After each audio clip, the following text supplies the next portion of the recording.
सुमित्रा आज बहुत खुश थी। वो अपने इकलौते बेटे अनिमेष के लिए दुल्हन देखने जो जा रही थी। जल्दी कर अनिमेष, देर से जाकर हमने लड़की वालों पर गलत इंप्रेशन नहीं डालना है। हाँ माँ, बस आ गया। सुमित्रा अपने पति और बेटे के साथ कोमल के घर पहुंच जाती है,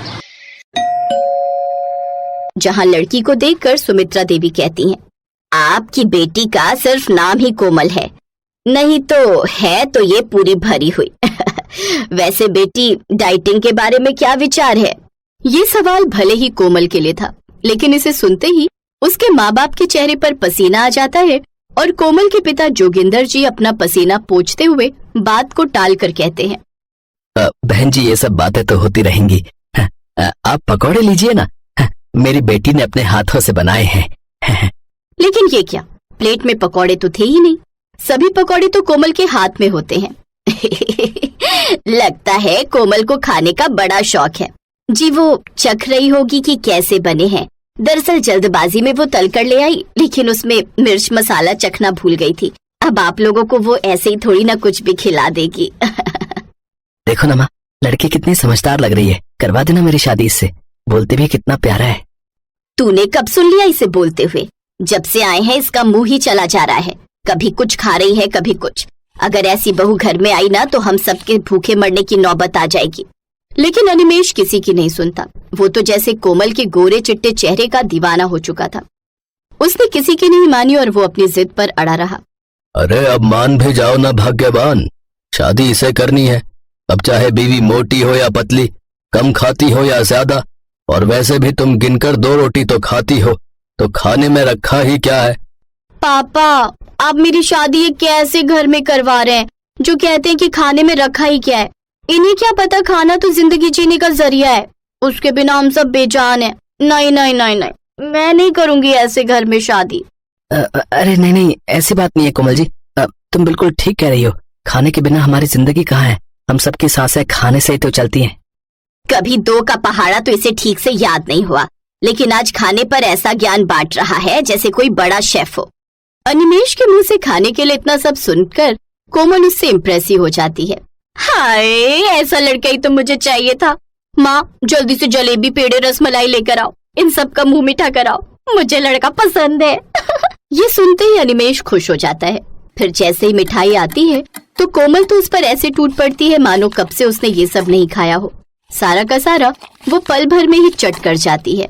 अरे होने वाली बहू, थोड़ा हमें भी चखा देती। वो क्या है ना बहन जी, अपनी शादी को लेकर ये कुछ ज्यादा ही एक्साइटेड हो गई और इसी चक्कर में सब खा गई। नहीं तो हमारी बेटी तो इतना कभी खाती ही नहीं है। हाँ, जब से आए हैं दिख रहा है, पानी के अलावा कुछ छोड़ा ही नहीं इसने। मैं पंडित जी से कहकर शादी का दिन निकलवाती हूँ। रिश्ता पक्का करके वो लोग चले जाते हैं। कुछ दिनों बाद कोमल ब्याह कर अपने ससुराल आ जाती है। उसकी सास उससे कहती है, बहू, शाम को तुम्हारी मुंह दिखाई है, लेकिन घूंघट डाल कर रखना, नहीं तो सबको लगेगा कि बहू बेशर्म है। सुमित्रा लगातार बोले जा रही थी, लेकिन ये सब बातें कोमल के सर के ऊपर से जा रही थी, क्योंकि उसका ध्यान तो फ्रिज के ऊपर रखे बेसन के लड्डुओं पर था और वो लगातार यही सोचे जा रही थी कि आखिर कैसे वो डिब्बा वहां से गायब किया जाए। अरे बहू, क्या सोच रही है तू? जी यही कि कौन सी साड़ी पहनूं जिसमें मुंह ना दिखे। शाम को घर पर ढेर सारे पकवान बनाए जाते हैं, जिन्हें देखते ही कोमल के मुंह में पानी आ जाता है। कोमल को सोफे पर बिठाया जाता है और टेबल पर ढेर सारे पकवान रखे जाते हैं। कुछ देर बाद औरतें आनी शुरू हो जाती हैं, लेकिन वो सब सुमित्रा के साथ गप्पों में बिजी हो जाती हैं और इधर कोमल को मौका मिलते ही वो चुपके से घूंघट उठाती है। हाय, ये तो मेरी मनपसंद कचौड़ियां हैं, एक खा लेती हूँ, किसी को पता नहीं चलेगा। कोमल चुपके से एक कचौड़ी उठाकर खा लेती है। वाह वाह वाह वाह, बस आ गया।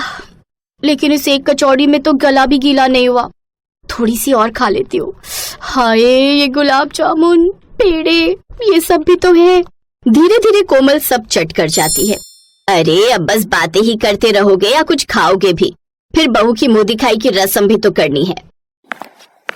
लो लो खाना है। खाना? ये खाना कहाँ गया? सुमित्रा धीरे से बहू का घूंघट उठाकर देखती है तो उसके चेहरे पर कचौड़ी, गुलाब जामुन सब लगे हुए होते हैं। ये लड़की तो मेरी नाक कटवा कर रहेगी। अब जा जल्दी से अपना हुलिया ठीक करके आ। बाथरूम जाने के बहाने कोमल अपना चेहरा ठीक करके आती है। तब तक सुमित्रा सबके लिए बाहर से खाना ऑर्डर करती है। अरे बहू, तू तो सिर्फ नाम की कोमल है, वैसे तो खूब हट्टी कट्टी है। इतनी मोटी अभी से कैसे हो गई? कहीं कोई बीमारी तो नहीं है? हाँ है ना इसे खाने की बीमारी। अच्छा कोई ना, खाना आने वाला है। बहू तेरी मुंह दिखाई हो गई, तेरा खाना वहीं आ जाएगा। वैसे भी यहाँ रहेगी तो हमें कुछ नहीं मिलेगा। सभी मुंह दिखाई करके चली जाती हैं, लेकिन कुछ ही दिनों में सारे मोहल्ले में ये बात फैल चुकी थी कि सुमित्रा की बहू कोमल बहुत खाने वाली बहू है। एक रोज पड़ोस में एक फंक्शन होता है जहाँ सुमित्रा भी अपनी बहू को लेकर पहुँचती है। तुमने देखा कोमल कितना खाती है? हाँ हाँ मैंने देखा, हमने एक बार खाना लिया, उतने में वो चौथी बार लेने चली गई। वो देखो सुमित्रा, चलो मजे लेते हैं उससे। अरे कैसी हो सुमित्रा बहन, कुछ शगुन भी डाला है लिफाफे में या सिर्फ चढ़ने ही आई हो अपनी भैंस को लेकर? भैंस नहीं तो भैंस कौन रखता है आजकल के जमाने में। और शगुन हाँ हाँ 2100 रुपए डाले हैं पूरे। तुम बताओ? डाले तो हमने भी 2100 ही है, लेकिन जिस हिसाब से तुम्हारी बहू चल रही है ना, उस हिसाब से तुम्हें 11,000 डालने चाहिए थे। 10 बार तो खाना ही खा चुकी है, ऊपर से हर स्टॉल पर उसने 3-3 बार एंट्री मारी है, और मीठे में तो पूछो ही मत। बाप रे बाप। अपनी इतनी बेइज्जती देख सुमित्रा कुछ खाए पिए बिना ही घर आ जाती है। अब तो घर वाले उसके साथ किसी रेस्टोरेंट या पार्टी में जाने से भी कतराने लगे। अपनी बहू की इस हरकत से कोमल के सास ससुर भी बहुत परेशान थे। और फिर एक दिन, माँ जी आपको पता है मेरा भाई विदेश में रहता था, उसने वहाँ की लड़की से शादी कर ली। वो मेरे लिए विदेशी भाभी लाया है और आज शादी के बाद पहली बार इंडिया आया है, इसीलिए मैंने उसे डिनर पर इनवाइट किया है, तो कुछ अच्छा अच्छा खिलाना होगा। और हाँ, आप उनके सामने थोड़ी तमीज में रहना, विदेशी भाभी के सामने मेरी नाक मत कटवा देना। बहू मैं कह रही थी कि वैसे भी अनिमेश ऑफिस के काम से शहर से बाहर है, फिर हम तीनों ही हैं घर में, और तेरे भैया भाभी आएंगे तो तू अकेली उनके लिए क्या क्या बनाएगी, इसलिए तू हम सबको डिनर करने के लिए बाहर क्यों नहीं ले जाती?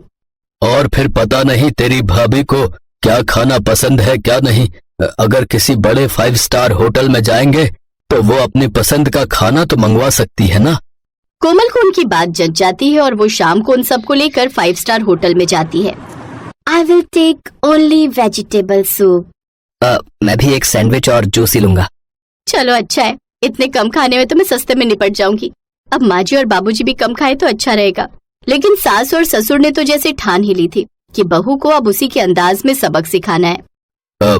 मुझे तो स्टार्टर में चिल्ली पटेटो, मलाई चाप, नट्स और हाँ मैंगो शेक लेना है।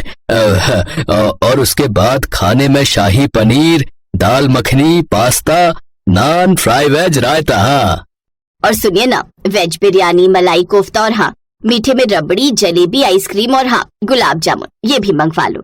ये सुनकर कोमल हैरान रह जाती है। कोमल चुपके से अपने पर्स में झांकने लगी। अरे कोमल बहू, तूने तो कुछ ऑर्डर ही नहीं किया, रुको मैं अभी वेटर को बुलाती हूँ। कोमल ने धीरे से अपनी सास से कहा। बस भी कीजिए माँ जी, आज मेरी बेइज्जती हो जाएगी, अब और नहीं। अब समझ में आया बहू। हाँ माँ जी, अब मुझे माफ कर दीजिए, आगे से मैं ऐसा कभी नहीं करूंगी और हमेशा लिमिट में ही खाऊंगी। उस दिन से कोमल को अपनी गलती का एहसास हुआ। उसे समझ आया कि बेइज्जती जब होती है तो कैसा लगता है। अब उसने खुद के खाने पर काफी कंट्रोल कर लिया, साथ ही अपना वजन भी घटा लिया। अब अनिमेश और उसके ससुराल वाले सभी कोमल के इस बदले हुए व्यवहार से बहुत खुश थे। अगर आपको हमारी कहानी पसंद आए तो इस वीडियो को लाइक, शेयर, सब्सक्राइब करें और कमेंट जरूर करें।